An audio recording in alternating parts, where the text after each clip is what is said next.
আপনি আমাকে কথা বলতে দিবেন না, আমি কথা বলবো আপনি গুলি করে মারবেন। আমাদের এদের অনেকের জন্মই হয় নাই, তখন আপনারা এখনো এদেরকে রাজাকার বলেন। আপনার লজ্জা করে না আপনারা এই বাচ্চাগুলিকে এই কথাগুলি বলেন? এই আন্দোলনকে এভাবে প্রতিহত করাটা কি আপনার কাছে যৌক্তিক মনে হয় কিনা? কোন আন্দোলনকে? শিক্ষার্থীদের দাবি যেটা দমন পীড়ন, এটা তো আপনি কালকে যে সাইদ যে ছেলেটা ছিল, যে ছবিটা, রংপুরের ছেলেটা, ও নিরস্ত্র একটা ছেলে। আপনি স্টুডেন্টদের উপরে গুলি চালাতে পারেন? আপনি ছাত্রদের উপরে, নিরস্ত্র ছাত্রদের উপরে কোনো অবস্থাতে আপনি গুলি চালাতে পারেন? এটার জবাব প্রশাসনকে দিতে হবে। বাংলাদেশের মানুষ এটা জানতে চায় যে আমরা একটা প্রাণের কথা বলবো, একটা দাবি তুলবো। আপনার সেটা পছন্দ না হতে পারে, আপনি বাহাস করেন আমার সাথে, আপনি আমাকে কথা বলতে দিবেন না, আমি কথা বলবো আপনি গুলি করে মারবেন। ও একটা মায়ের বাচ্চা, ও একটা বোনের ভাই, আপনি ওকে মেরে ফেলছেন। এটা একটা কথা হলো? এটা কিছু হলো? এইটাকে আপনি বলবেন? এইটাকে আপনি স্বাধীনতা বলবেন? আমি কিভাবে আপনি কি এইখানে আপনি এই প্রশ্ন তুলবেন যে রাজাকার নাকি কি? এগুলি হচ্ছে আপনারা বহুদিন ধরে এই কার্ড খেলে যাচ্ছেন, মুক্তিযুদ্ধ আর কি।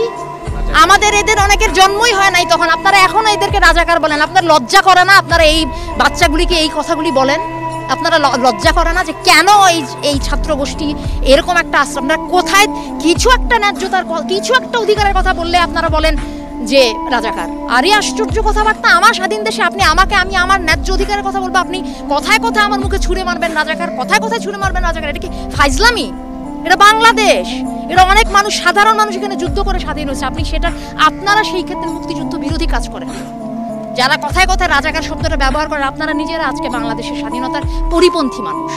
আপনারা চর্চা করেন, শিখে আসেন, এই বাচ্চাদের কাছে শিখে আসেন স্বাধীনতা যুদ্ধ কাকে বলে। ওরা করছে সংগ্রাম, ওরা রাস্তায়, এবং আপনারাও করেন আপনাদের জায়গায়, দোহাই লাগে, আপনারা আপনাদের কাজ করেন। শিক্ষার্থীদের সাথে আমি সম্পূর্ণ একাত্ম। শিক্ষার্থী শুধু না, বাংলাদেশের মানুষের কথা শুনতে হবে আপনাকে। এখানে অনেক ঘটনা ঘটে যাচ্ছে, এটা এইখানে আপনি সেই মুক্তিযুদ্ধ আর রাজাকার নিয়ে পড়ে আছেন, এটা এখানে মানুষের প্রাণের কথা শুনেন। রিক্সাওয়ালারা কয়েকদিন আগে 400 টাকা হলো মরিচের কেজি, সেটা নিয়ে শুনেন। কুড়িগ্রামে বন্যা হচ্ছে, সেটা শুনেন।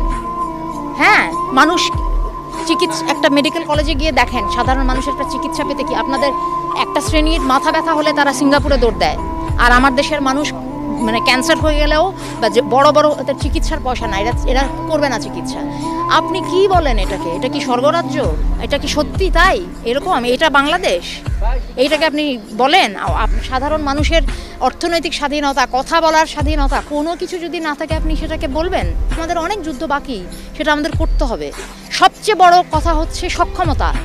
আপনি কি একটা সাধারণ মানুষ হিসেবে অনুভব করেন যে আপনি স্বাধীন, আপনি একটা সুন্দর জীবনযাপন করতে পারেন এখানে, স্বাধীনতার বোধ? নাকি আপনি প্রত্যেকটা কথা কেটে কেটে বলেন, ভয়ে ভয়ে বলেন? প্রত্যেকটা কথার মধ্যে 100 বার চিন্তা করেন যে এটা বলা যাবে, এটা বলা যাবে না, আপনি তাহলে স্বাধীন না? কেন এটা করতে হবে আমাকে?